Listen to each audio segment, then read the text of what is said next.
श्रीमंदिर रत्नभंडार रे गच्छित थिबा गहणार गणति मणति नहीं आज नवगठित कमिटीर प्रथम बैठक पूर्वाह्न 11टा समय श्रीमंदिर कार्यालय सभा कक्ष बैठक बसिब।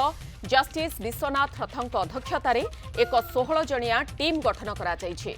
एही कमिटी रत्नभंडार मरामती रत्न गणति मणति नहीं व्यवस्था एवं तार संपूर्ण रूपरेख प्रस्तुत करिब। जस्टिस विश्वनाथ रथ कहिछंती 46 वर्ष पर एही गणति मणति हेउथिबारु बैठक रे आलोचना परे जहा किछि निष्पत्ति नियाजिब।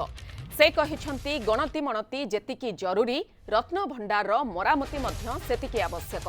पुणी थरे महाप्रभु जगन्नाथ तांकु सेवा करिवार सुजोग देइथिबारु से बेस भाव विह्वल होइछंती।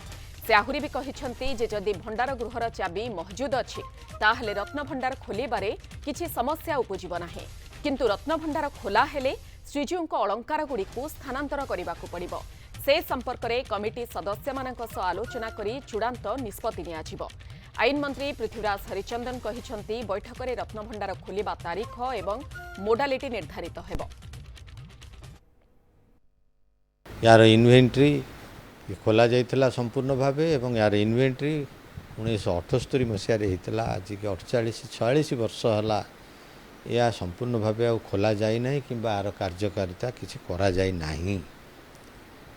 ये मध्य एएसआई रिपोर्ट देइचंती बाहर अवश्य परीक्षा करके रिपोर्ट देइचंती रूम तो खोला ही नहीं तेणु ता भितर दबार आवश्यकता आसी ना। बाहर रिपोर्ट जहाँ दर्शाऊँगी ता भितर किसी क्षयक्षति होईची। टेम्पल एक्ट जो तैयारी है ये परिस्थिति उपजी ना जेतोले तल दिन में 78 मसीह यार गणति मणति है से ये परिस्थिति उपजी ना। आज ये परिस्थिति उपजी तेणु ए विषय रे आईन एपर्यंत न आसवा स्वाभाविक। तेणु यहीटा बर्तमान आम जो खोलने को जाऊे खोला हेले परिस्थिति देखिले हुए तो आईन रे सुधार अणाजिव। उद्देश्य केमती को शीघ्र समापन करवा भगवान को आशीर्वाद मागिबा आमे केमती को यथाशीघ्र समापन करवा कहीं ये जोड़े जिनस उद्दिष्ट हो जाइए गोटे मरामती तत्संगे संगे मणति गणति।